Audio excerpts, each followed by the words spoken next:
What I would tell young women, I would definitely tell them that it's okay to not be okay. And that's the first step to realizing that this is not a reality that I want to be in anymore.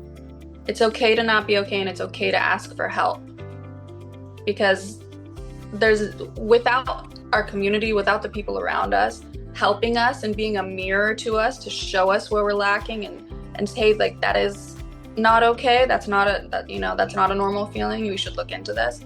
Um, yeah, I think that we just all need a little bit of help, and realizing that is probably the best first step.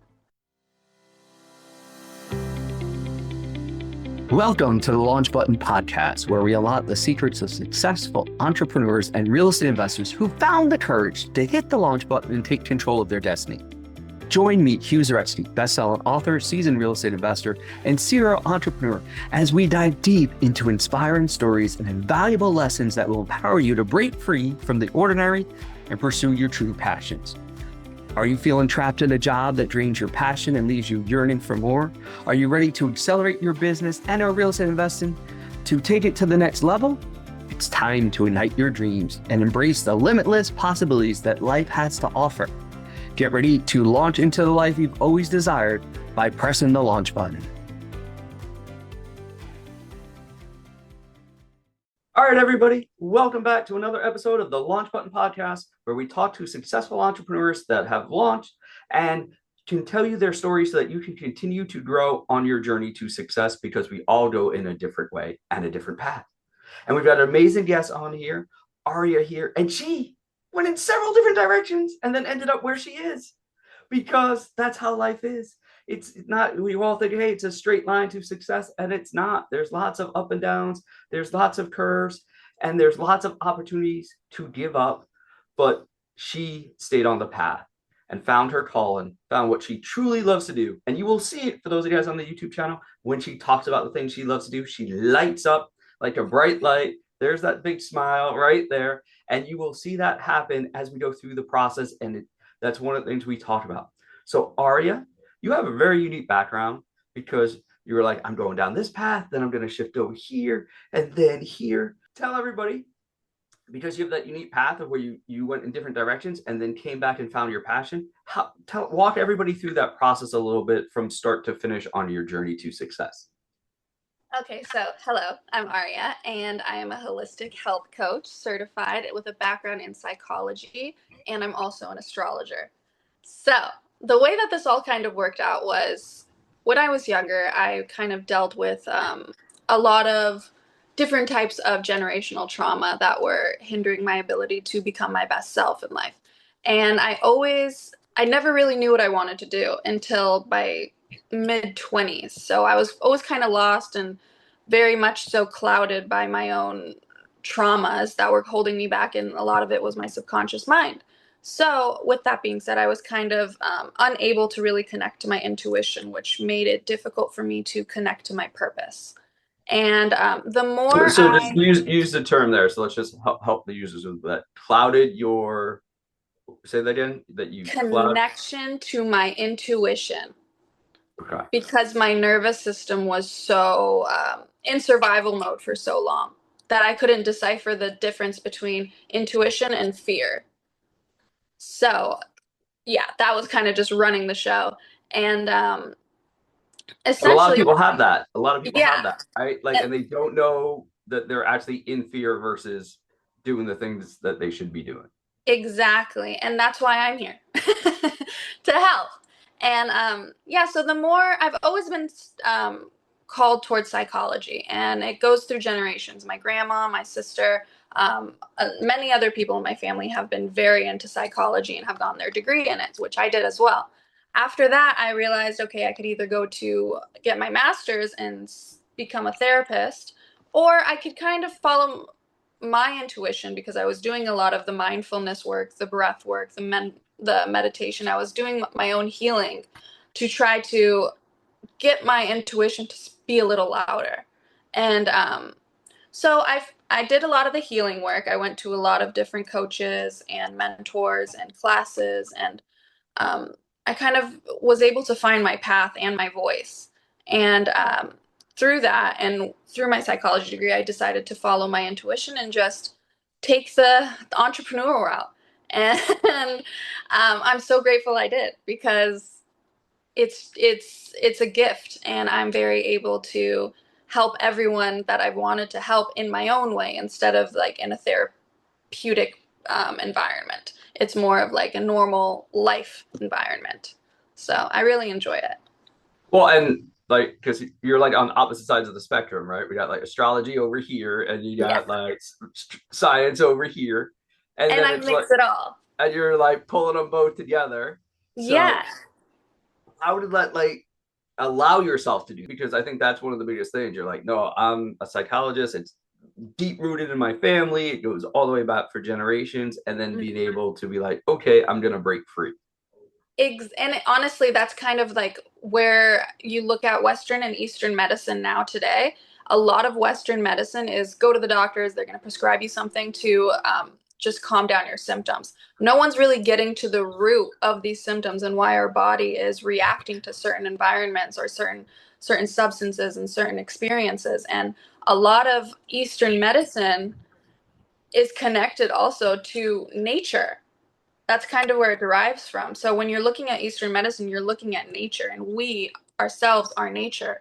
We're 90 or 70 something, 90 something percent water, and or 97% water, and the rest of us is just elements, molecules, and atoms. So it's kind of we've been outsourcing our power and our wellness, because that's just what we've been taught recently over the last 100 years or so. So the more we connect and we can mix both medicines, I'm not saying Western medicine is bad at all. I do think it's a necessity for certain cases. But the more we can look within and at nature for the guidance that we need, if it's that type of, if you're in that certain circumstance, then I think that it's going to make it a lot easier for us to heal ourselves rather than looking for healing outwards.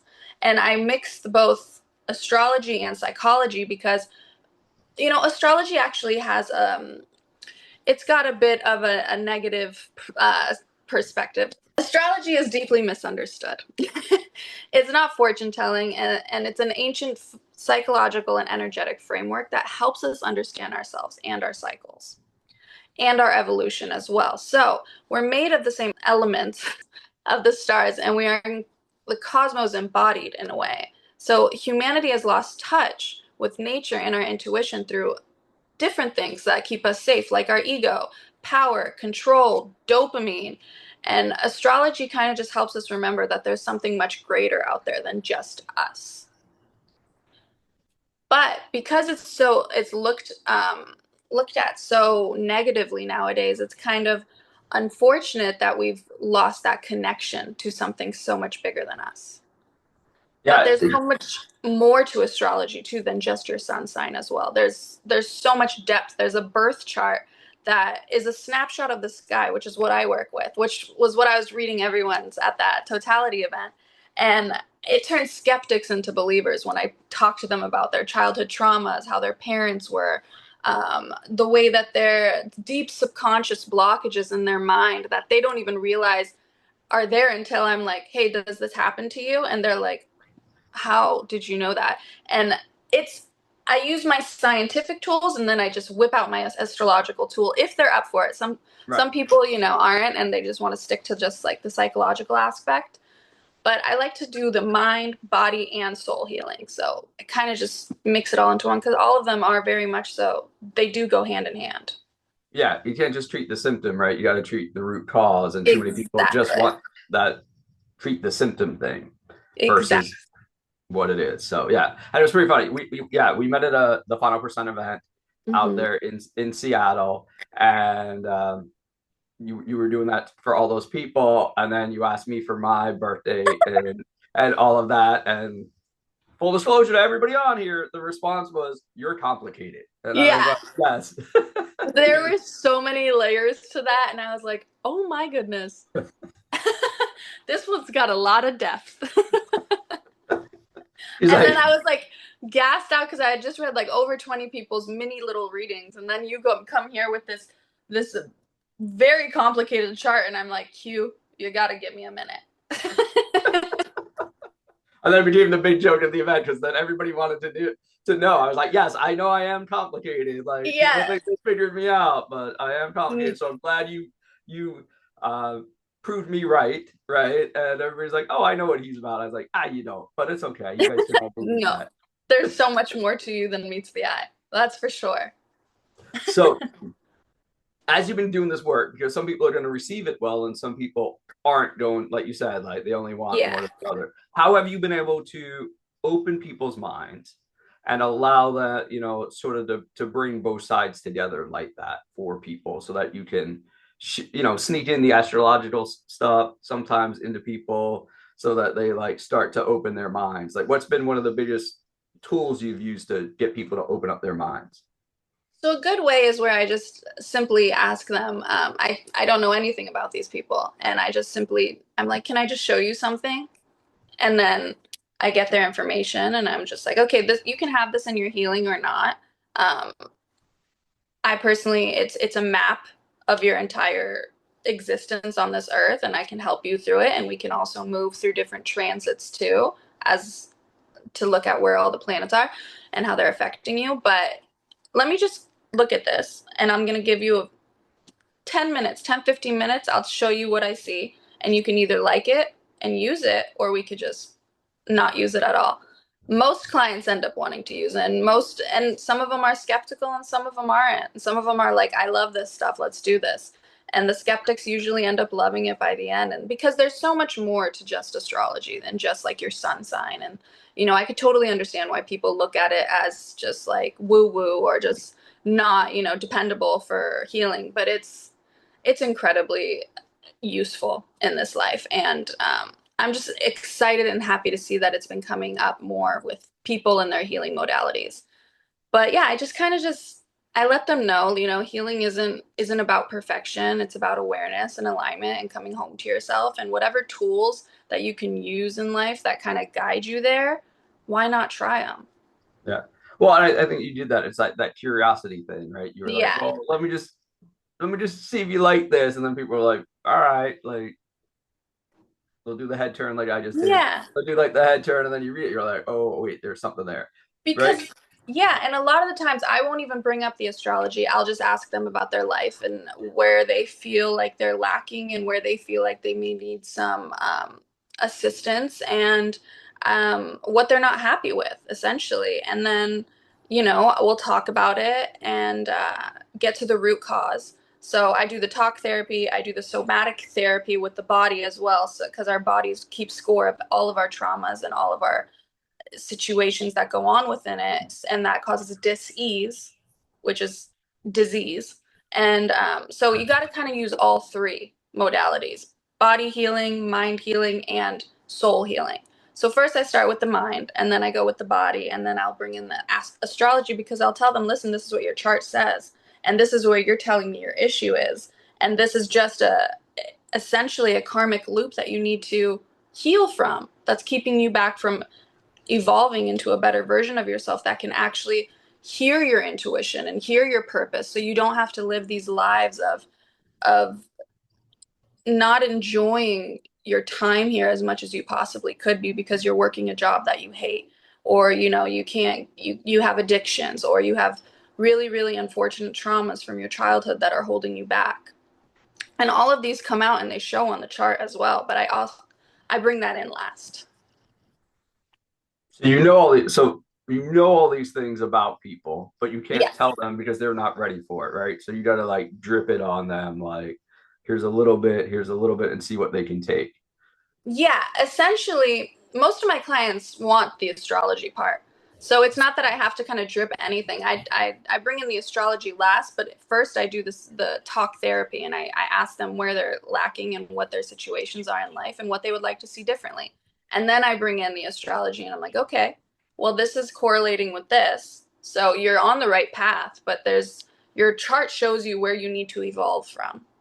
So let's get use our tools, and let's get this moving, and let's also do the breath work, the meditation, the journaling, everything to reprogram your subconscious mind of anything that's holding you back, or any scarcity mindsets or fears, or you know, patterns that just don't serve you, or that Okay. version of you that has everything that they want in life so they can move forward.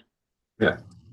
So you've gone through the journey yourself, and like I know when I coach people, like I can see where they're gonna end up before they do. And that was sort of what I was saying with that. Like you're like, all right, I see all these things over here. May not have told me these things, so I got to ask these questions, and then we'll get to where you need to be.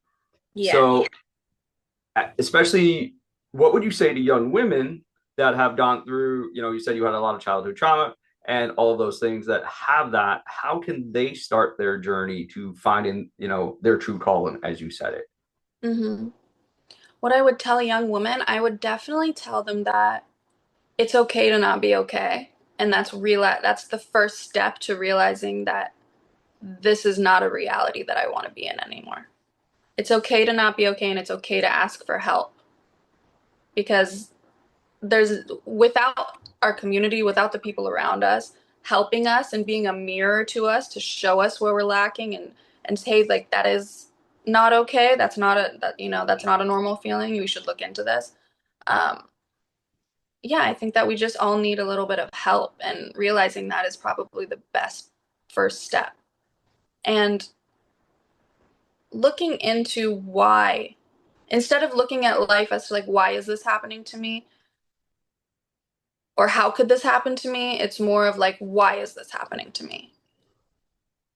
Yeah. There's a lesson in everything at the end of the day. There's always a lesson in it. And it's, if you're attracting the same people over and over again, they're reflecting a wound to you. If you're attracting a situation over and over again, they're reflecting a wound to you that needs healing. And the only way to stop these patterns is by going within to your subconscious mind and reestablishing it and reframing these thoughts and creating the newer neural pathways.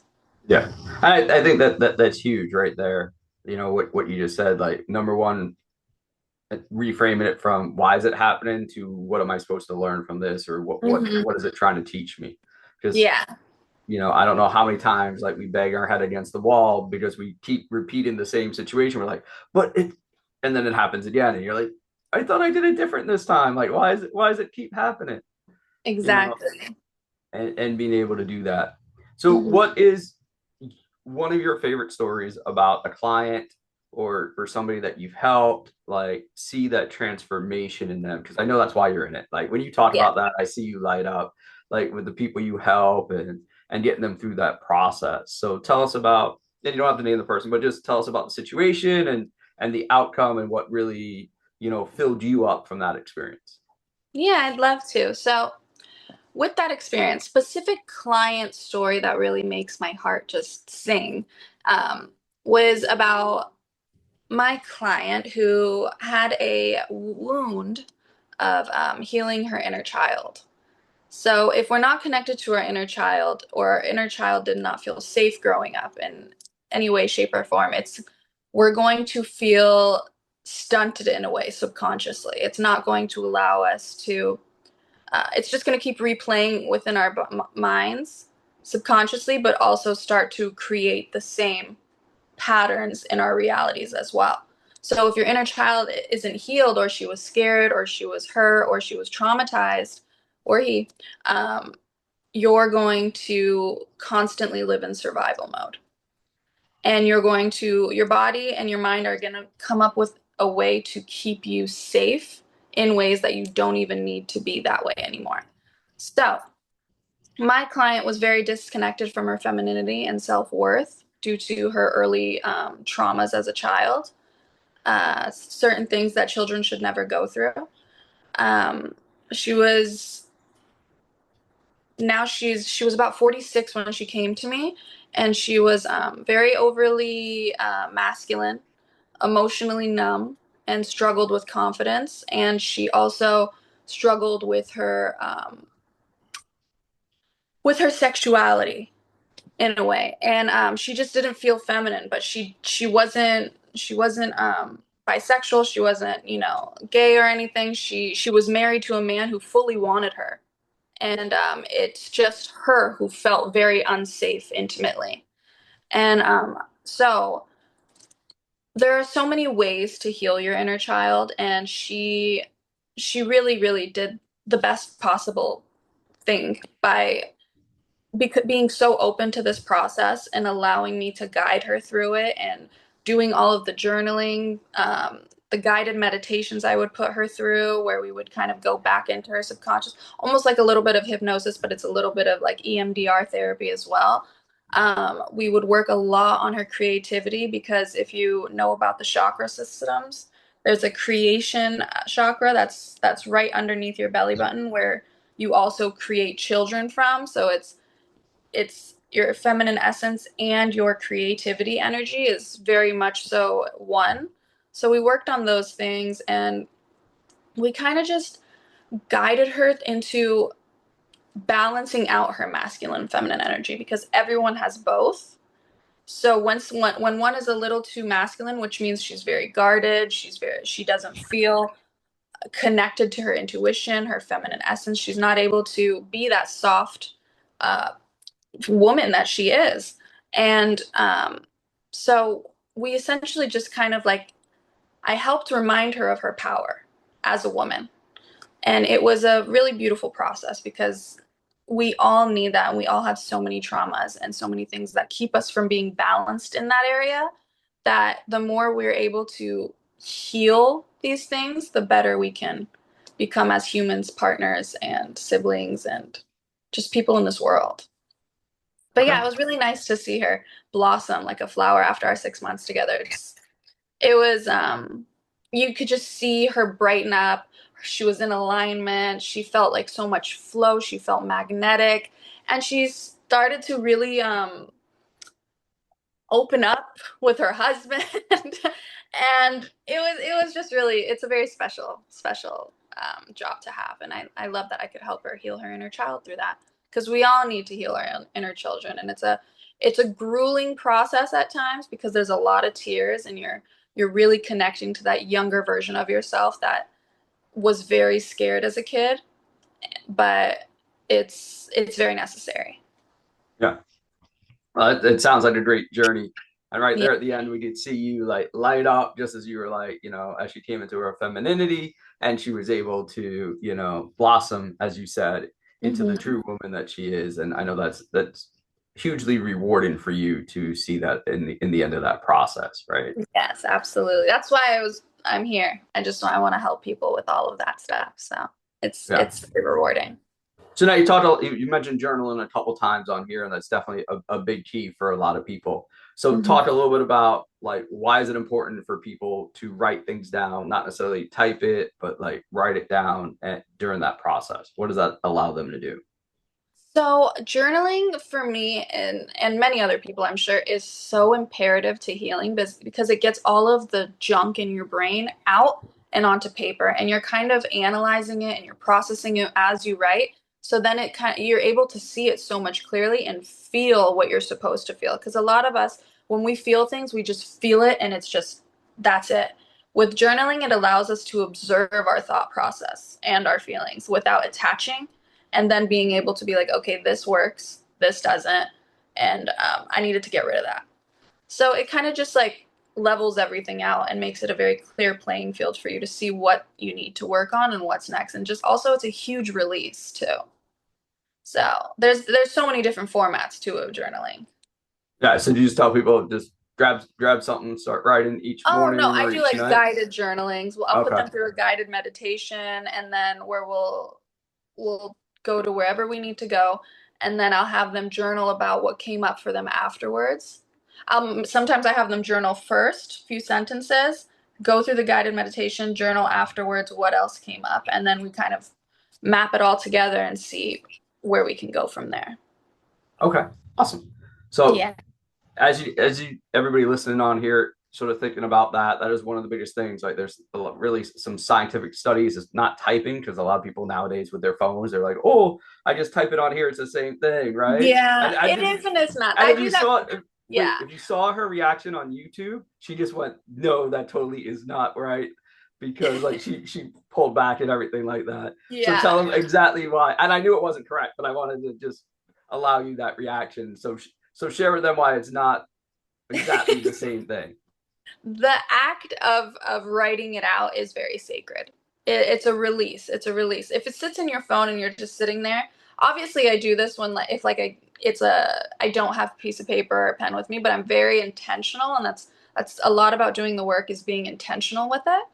And at times when you're just on your phone and you're not it's just not there's not a lot of intention behind it. And I kind of want the phones out of the way. I want the screens out of the way. I want all the dopamine out of the way. Let's focus. So yeah, why not like use things that like we've been using for years? I think that it's plus paper, wood, all nature. Let's do Yeah. it. And there's some scientific principles actually from getting it to Of your course, brain from the to your brain, you're hand. actually releasing it. You're releasing it completely. And it's not the same as typing it with your thumbs. And that we're doing that for those of you guys not on YouTube and not be able to see it. Like we're like Yeah, typing with our thumbs and writing with our hands, even though it's all different. But any which way on there. exactly. So, but yes, that is a huge benefit for that. So as you see people start to open up, because since we had a conversation out there in Seattle, like then I get these newsletters. All of a sudden, it talks about some of the famous scientists from back in the day. Like they also were astrologists at the same Hmm. time, and I had never known that. And I'm sure you've known that from your studies. But like Yes. some of the most famous physicists out there have done that, and then like you said, it got unfortunately taken a different direction by some people. Like people just think if Hmm. they read the newspaper, they know what's going to happen in their life, right? Yeah. That section. I don't believe in the daily horoscopes for on newspapers or anything like that. That's just a whole bunch of mumbo jumbo. Right. So how do you combat that? Like, is it a re-education of people? If they're open to it, I will share. But a lot of people, I just let them. Sometimes people are, it's not their path in this life to be open to that. Their journey is somewhere completely different, and I can respect that. If someone, to me, honestly, maybe I'm not supposed to say this, but if you don't believe in astrology, I think you're kind of dumb. Like you're closing your mind off to be like you're thinking so highly of yourself as a human when we are literally not like we were chimps. How long ago? Like, we had there's so much to think of us as just the all knowing and all be it or whatever is very, very, very ignorant Yeah. when the stars and the planets have been around us for much longer, or not even around us. They have been around for so much longer. And there could be a nuclear bomb, God forbid, but like, what's still going to be here? The stars. So, and I've never seen a birth chart that did not make sense. It's always going to make sense. So, And you've and done thousands of them. thousands, thousands. And every time you look at, like you said, physicists and philosophers and scientists, everyone uses it. And there's a saying in astrology that billionaires use astrology, millionaires don't. And I've seen that actually come true. Like I've seen that within people in my life who know billionaires and they have an astrologer and they move with the transits and they're like, okay, when should I put this out? When should I put this out? And it's honestly genius. But a lot of it is often who else was it? A few of my clients who are getting their PhD. She's getting her PhD in psychology right now, and she keeps telling me that all of her what are they called?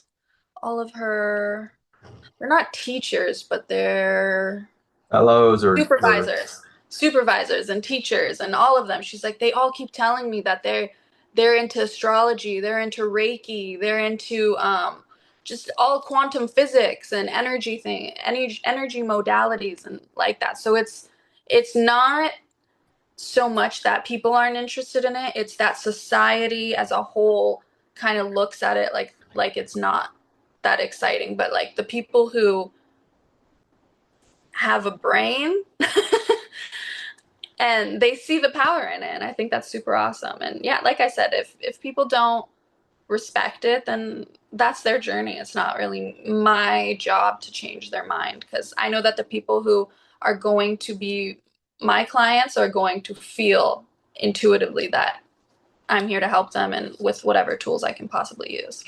okay, awesome. And I think as people open their minds to Hmm. different things and different opportunities, right, then it starts a whole process.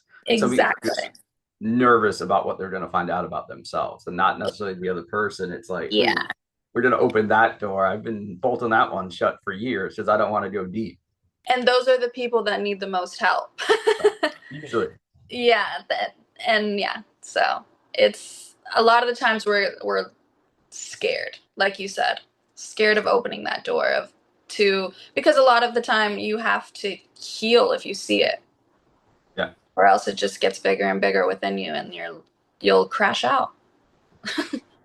Yeah. And sometimes we don't even get a choice. Like my friends Yeah. just like tricked me. And then they were like, thought I was going to a party, and they're like, nope, you're going to learn how to meditate. I was like, I'm here for a party. They're like, no, you're going to learn how to meditate, and we're going to do regression therapy on you and all these things. So sometimes you just have friends that are going to, kick you into Those the right are mindset. great friends. Did that actually happen to you? Yes. Oh my gosh. Hugh, that's amazing. You have such good friends around you. At the time, I was unsure. I had applied it. We'll chat about that another time. But yes, like I got tricked into learning how to do all these things, because I definitely was not open to these things. And like they're like, you're gonna learn this. And sometimes we need that from a third party. Yeah, because the more you face your traumas, the more you can become in alignment with the version of you that has it all. Because you become so magnetic. And when your intuition, I strongly believe that your intuition is your direct connection to God. And when God can speak through you, you're able to, or the universe, whatever you guys want, when you can hear those words and that guidance, you're able to live a life that actually means something to you and not one that you just don't enjoy. Yeah.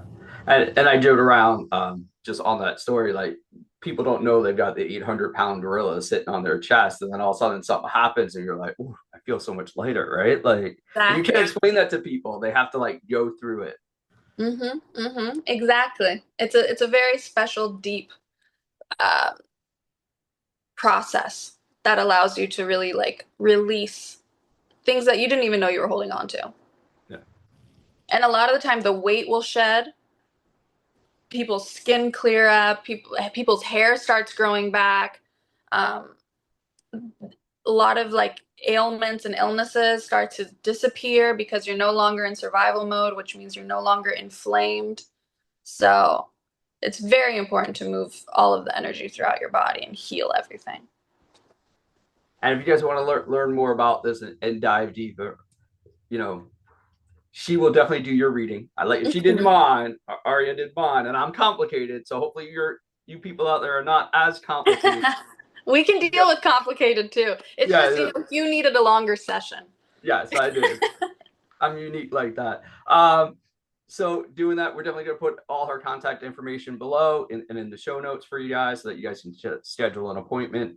And before we wrap up this episode, because we're going to dive deeper, I think we'll go down that journey of releasing the 800-pound elephant off your chest, or gorilla, as I like to call it, right? On the Inside Podcast here in a couple minutes. Is there any last tidbits, any last pieces of information you want to share with our audience here today that are looking at, getting into the entrepreneur space and going through that, as I call it, the entrepreneur roller coaster that's allowed you to keep going through life?